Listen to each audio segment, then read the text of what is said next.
Poster യുദ്ധങ്ങളും എല്ലാം നടക്കുന്നതിന് ഒരു വഴി വേദനയും പ്രയാസവും ഉണ്ടാക്കുന്നുണ്ട്. അതും പരിഹരിക്കാൻ വേണ്ടി ഹൈക്കമാൻഡിനോട് പൂർണ്ണമായിട്ടും സഹകരിക്കുകയാണ്. ജനാധിപത്യ പാർട്ടി എന്ന നിലയിൽ ഒന്നിലേറെ പേരുകൾ കോൺഗ്രസിൽ മുഖ്യമന്ത്രി സ്ഥാനത്തേക്ക് ഉയർന്നു വരാം. എന്നാൽ ഒറ്റ പേരിലേക്ക് ഹൈക്കമാൻഡ് എത്തും. ഈ രണ്ട് ഹൈക്കമാൻഡ് പ്രതിനിധികൾ കേരളത്തിൽ ഉള്ളപ്പോൾ തന്നെ പലയിടങ്ങളിലും താങ്കളുടെ ജില്ലയിലടക്കം KPCC അധ്യക്ഷൻ്റെ ജില്ലയിലടക്കം പ്രകടനങ്ങളൊക്കെ നടക്കുകയാണ്. പരസ്യ പ്രസ്താവനയൊക്കെ വിലക്കിയതാണ്. അതിനുശേഷമാണ് ഇത്തരത്തിലുള്ള അതിൽ ഞങ്ങൾക്ക് പ്രയാസമുണ്ട്. അതിൽ മുതിർന്ന നേതാക്കന്മാരും ഉത്തരവാദിത്തപ്പെട്ടവരും അങ്ങനെ ആരെങ്കിലും ഉണ്ടെങ്കിൽ അത് പരിശോധിക്കും, പ്രത്യേകമായിട്ട് പരിശോധിക്കും. ഒരിക്കലും ഇതല്ല അതിൻ്റെ ഒരു സംഘടനാപരമായ ശൈലി. AICC വന്ന് കാര്യങ്ങൾ പഠിച്ചു കേട്ടു. അവർ ഡൽഹിയിലേക്ക് ആവശ്യമെങ്കിൽ നേതാക്കന്മാരെ വിളിപ്പിക്കും. ആ തീരുമാനത്തിന് കാത്തിരിക്കുന്നതിന് പകരം തെരുവിലേക്ക് ഇറങ്ങേണ്ട യാതൊരു ആവശ്യവും കോൺഗ്രസ് പ്രവർത്തകർക്കില്ല.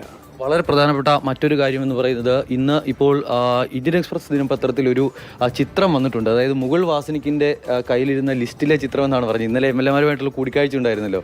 ആ ചിത്രത്തിൽ താങ്കളുടെ പേര് കൂടി ഉൾപ്പെട്ടിട്ടുണ്ട്. ഇതാണ് ആ പുറത്തു വന്ന ചിത്രം. ആ ചിത്രത്തിൽ ഓരോ ആളുകളും ആരെയാണ് പിന്തുണച്ചിരിക്കുന്നത്. ഇപ്പോൾ IC ബാലകൃഷ്ണൻ്റെ പേരിന് നേരെ KC+RC എന്നെഴുതിയിരിക്കുന്നു. അതോടൊപ്പം തന്നെ താങ്കളുടെ പേരിന് നേരെ KC എന്നെഴുതിയിരിക്കുന്നു. ഈ ചിത്രത്തിൻ്റെ ഒരു യാഥാർത്ഥ്യം എന്താണ്? ഇല്ലില്ല, ഞാനിപ്പോൾ ഇത് പത്രങ്ങളിൽ വന്ന വാർത്ത ഞാനൊന്നൊരു പേരിലേക്കല്ല ഹൈക്കമാൻഡിൻ്റെ തീരുമാനത്തിന് വിട്ടു എന്നാണ് ഇന്ന് പത്രങ്ങളിൽ വന്ന. ഇതങ്ങനെ ആയിരിക്കില്ല. ഇതാരെങ്കിലും തെറ്റായിട്ടുണ്ടാക്കിയതാണ്. അത് മുകുൾ വാസനിക്കിനോടാണ് ചോദിക്കേണ്ടത്. അദ്ദേഹത്തിൻ്റെ കയ്യിലുള്ള അങ്ങനെ എന്തെങ്കിലും റിപ്പോർട്ടുണ്ടോ, അത് പേപ്പറിൽ കൊടുക്കേണ്ട സാഹചര്യം വന്നിട്ടുണ്ടോ എന്ന് അദ്ദേഹത്തോടാണ് ചോദിക്കേണ്ടത്. ഞാനത് ശരിയാണെന്ന് ഞാൻ ധരിക്കുന്നില്ല. നേരത്തെ കണ്ടിരുന്നു?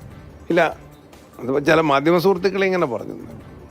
ഇത് എന്നത്തേക്കൊരു തീരുമാനമാണ് നമ്മൾ പ്രതീക്ഷിക്കുന്നത്? KCC ഇന്നലെയാണ് രാത്രിയിലാണ് അവർ പോയത്. ഇന്ന് ഡൽഹിയിലെത്തി മുതിർന്ന നേതാക്കന്മാർ രാഹുൽജി, ഖാർഗെജി അവരുമായിട്ട് സംസാരിച്ചിട്ട് ആവശ്യമെങ്കിൽ ഞങ്ങളെ വിളിപ്പിച്ച് ഞങ്ങളെ കൂടി ഒന്ന് സമന്വയത്തിലെത്തിക്കാൻ പരിശ്രമിച്ചിട്ട് തീരുമാനം അനൗൺസ് ചെയ്യും. ഡൽഹിക്കുണ്ടോ? പോകേണ്ടത് ആവശ്യം വന്നാൽ പോകും. അല്ല, ഇതുവരെ വിളിപ്പിച്ചില്ല. ഇൻഫർമേഷൻ കിട്ടിയിട്ടില്ല. ഇന്നലെ ദീപാജി പറഞ്ഞിരുന്നു, പക്ഷെ ഡൽഹിയിൽ നിന്ന് ഒരു ഇൻഫർമേഷൻ വന്നിട്ടില്ല. മനസ്സിൽ ഏതെങ്കിലും ഒറ്റ പേര് എന്നുള്ളതുണ്ടോ?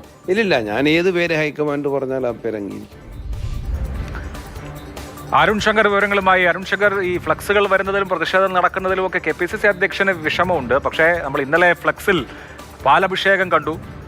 നമ്മൾ വിജയുടെ സിനിമയൊക്കെ റിലീസ് ചെയ്യുമ്പോൾ തമിഴ്നാട്ടിൽ കാണുന്നത് പോലെ ആ ഫ്ലക്സിൽ തന്നെ കരിയോയിൽ അഭിഷേകം ആരാണ് ചെയ്തതെന്ന് അറിയില്ല, അത് കണ്ടു. അതിനുശേഷം ഇപ്പോൾ ആത്മഹത്യാ ശ്രമം നടക്കുകയാണ്. KPCC പ്രസിഡന്റിന് മാത്രമല്ല, കോൺഗ്രസിന് വോട്ട് ചെയ്ത മിക്കവാറും ആളുകൾക്കൊക്കെ വിഷമം ഉണ്ടാവും. ഒരു ഫൈനൽ ഡിസിഷനിലേക്ക് പോകാനുള്ള സാധ്യതകൾ എത്രമാത്രം ഉടൻ?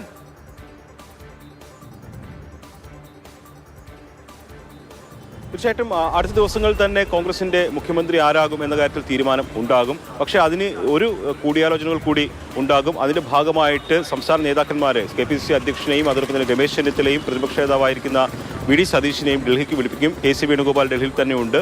അപ്പോൾ ഈ 4 പേരും കൂടെ ചേർത്തിരുത്തി ഒരു സമവായത്തിന് കേന്ദ്ര നേതൃത്വം ശ്രമിക്കുന്നുള്ള കാര്യം ഉറപ്പാണ്. മറ്റ് സംസ്ഥാനങ്ങളിലൊക്കെ തന്നെ അധികാരം ലഭിക്കുമ്പോൾ കോൺഗ്രസ് തുടരുന്ന ഒരു രീതി അങ്ങനെ തന്നെയാണ്. അതായത് നേതാക്കന്മാരെ വിളിച്ച് ഒരു സമവായത്തിലൂടെ ഒരു തീരുമാനത്തിലേക്ക് എത്തിക്കും. അല്ലാതെ ഏകപക്ഷീയമായിട്ട് ഈ നിരീക്ഷകരുടെ റിപ്പോർട്ട് മാത്രം അടിസ്ഥാനമാക്കി ഹൈക്കമാൻഡ് ഒരു തീരുമാനം പ്രഖ്യാപിക്കുകയില്ല.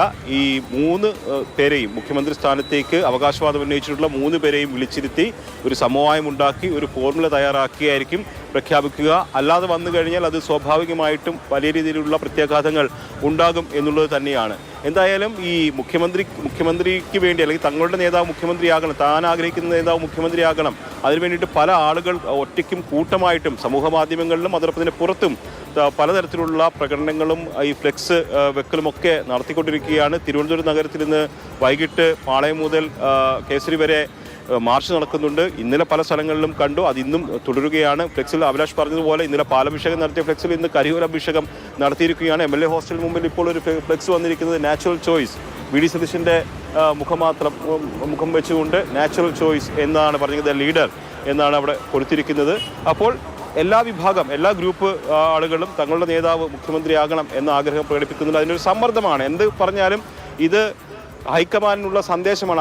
അവരെ കാണിക്കാൻ വേണ്ടിയിട്ടാണ് ഇത്തരം ഫ്ലെക്സുകളും ഇത്തരം പ്രകടനങ്ങളും ഒക്കെ നടക്കുന്നത്. അത് എന്തായാലും അത് ആർക്ക് അനുകൂലമാകും? KPCC അധ്യക്ഷൻ പറയുന്നത് വിഷമമുണ്ടാക്കുന്നു എന്ന് പറയുന്നുണ്ട്. എന്തായാലും പക്ഷേ KPCC അധ്യക്ഷനും ഒരു പക്ഷം ഒരു നേതാവിനെ പിന്തുണയ്ക്കുന്നുണ്ടല്ലോ.